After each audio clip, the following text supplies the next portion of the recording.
আসসালামু আলাইকুম everyone, welcome to my channel Mim's vlog. আশা করি আপনারা সবাই ভালো আছেন। আমরা আল্লাহর অশেষ রহমতে সবাই ভালো আছি আলহামদুলিল্লাহ। তবে আমার শরীরটা খুব খারাপ। গত কয়েকদিন যাবৎ শ্বাসকষ্ট, জ্বর, ঠান্ডা এগুলো মিলিয়ে খুবই অসুস্থ, যার কারণে আমি অনেক দিন ধরে কোনো ব্লগ দিতে পারছি না। আজকে ভাবলাম যে একটু রেকর্ডিং শ্যুট করে ভিডিও দিই। তো এই যে দেখতে পাচ্ছেন আমার হাতে, এটা হচ্ছে চিয়া সিড। তো আদানের বাবাকে দিয়ে আমি চিয়া সিড আনিয়েছি। আগে যেহেতু চিয়া সিড খেতাম, তো এখন চিন্তা করছি আবার চিয়া সিড খাওয়া শুরু করব। সাথে মেহেদি পাতাগুলো আনিয়েছিলাম বেটে দেওয়া, হাতে দেওয়ার জন্য, কিন্তু এখন পর্যন্ত দেওয়া হয়নি, এভাবে রয়ে গিয়েছে। আর এই যে আমি সকাল সকাল আজকের ভিডিওটি শ্যুট করেছি। সকাল থেকে সকালে উঠে আমি ঘরটর সব কিছু ক্লিন করে নিয়েছি।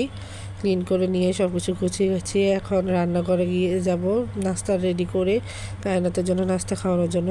তো এর উপর সকালে উঠেই আমি আগে কতগুলো কাপড় ধুয়ে নিয়েছি। আদনানের, কায়নাতের কিছু কাপড় ছিল, ওগুলো ধুয়ে টুয়ে আদনানকে স্কুলে বিদায় করে তার বাবার সাথে পাঠিয়ে দিয়েছি। তো এখন কায়নাতকে উঠিয়ে মুখটুক ধুয়ে এখন কায়নাতের নাস্তা করে দেবো। এই যে দেখতে পাচ্ছেন কায়নাতে মুখ ধুয়ে ফেলেছে। এখন সে নিজে নিজে একা একা মুখ মুছে এই আয়নার সামনে কিছুক্ষণ ঢং করলো গামছা দিয়ে।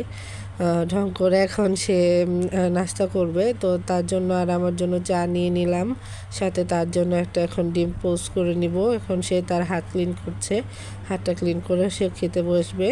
আর এই যে দেখছেন বেসিনে সে যেহেতু নাগাল পায় না, তো এই জন্য তার এই ব্যবস্থা করা। তো এই যে ডিমটা ভেজে নিচ্ছি, ডিম পোস্টটা মূলত তার জন্য করছি, কারণ দেখা যায় দিনের মধ্যে একটা বার অন্তত থাকে একটা ডিম দেওয়ার চেষ্টা করি আমি। ডিম, কলা, দুধ এগুলো একবার অন্তত দেওয়ার চেষ্টা করি। যদিও একটু নকশা করে, কিন্তু তারপর তারা খেয়ে নেয় দিব্যি ভালোভাবে। তো খাওয়া দাওয়ার পর এখন তার লেখাপড়ার পালা। তো একা একাই সে লেখাপড়া করে। আর এই সুযোগে আমি রান্নার ব্যবস্থা করে রান্না বসিয়ে দিয়েছি। তো আজকে আমি রান্না করব গরু গোস্ত আর করলা ভাজি। তো ভাতটা হয়ে যাওয়ার পরে আমি এক চুলোয় গরু গোস্ত আর এক চুলোয় করলা ভাজিটা বসিয়ে দিয়েছি, যেহেতু তাড়াতাড়ি রান্না করে আবার বিকালে বাসায় চলে যাব। আমার আজকে থেকে আবার পড়া শুরু। তো এই যে কায়নাতে খাইয়ে নিলাম। এই যে দেখতে পাচ্ছেন আকাশের অবস্থা খুব খারাপ। এর মধ্যে আদনানের বাবা চলে আসবে। আদনানের বাবা চলে আসলে তাদেরকে খাওয়া দাওয়া করিয়ে আমরা বেরিয়ে পড়বো তাড়াতাড়ি ইনশাল্লাহ। তো আদনানের বাবা আসার সময় আদনানের জন্য হেলমেট নিয়ে আসছে, আর তার জন্য একটা হেলমেট নিয়ে আসছে। তো আদনান এসেই বলছে যে আগেই বলো না।